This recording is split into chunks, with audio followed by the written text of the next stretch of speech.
అంటాను, కరెక్ట్ అంటాను, ఓకే. కానీ సింగరు ఒక ప్రాబ్లం జరుగుతుంది. ఏంటి అంటే సోషల్ మీడియాలో కొంతకాలం బాగా సపోర్ట్ చేస్తున్నారు. ఫస్ట్ నుంచి సపోర్ట్ ఉంటున్నారు కదా అని ఒక 5 నెలలో, 6 నెలలో, సంవత్సరం అయ్యేటప్పటికి మనుషుల్ని చాలా గుడ్డిగా నమ్మేస్తున్నారు.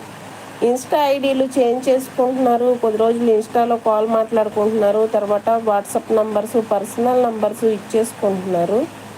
వాళ్ళు ట్రాప్లో పడిపోతున్నారు. వాళ్ళు చేసిన చాటింగ్లు, కాల్స్ ఏవైతే ఉన్నాయో అవి అడ్డు పెట్టుకొని ఆడపిల్లల్ని బ్లాక్మెయిల్ కూడా చేస్తున్నారు. ఇలాంటివి కూడా రీసెంట్గా జరుగుతున్నాయి. కొంతమందిని ట్రాప్లో నుంచి బయటికి తీయాలి, వాళ్ళకి హెల్ప్ చేయాలని నేను కంకణం కట్టుకున్నా. కానీ వాళ్ళు మనల్ని పూర్తిగా నమ్మరన్నమాట. గొర్రెల కషాయాన్ని నమ్ముతాయి కదా, అలా నమ్ముతారనమాట. కషాయాన్నే నమ్ముతారు. పూర్తిగా పేకల మీదకి వచ్చి వాళ్ళ పేక తీసుకెళ్ళి బండ మీద పెట్టిన తర్వాత అప్పుడు మనల్ని నమ్ముతారనమాట. అప్పుడు బండ మించి పేక తప్పిమ్మంటారు. ఆల్రెడీ అవతల చేతిలో కత్తి ఉంటుంది.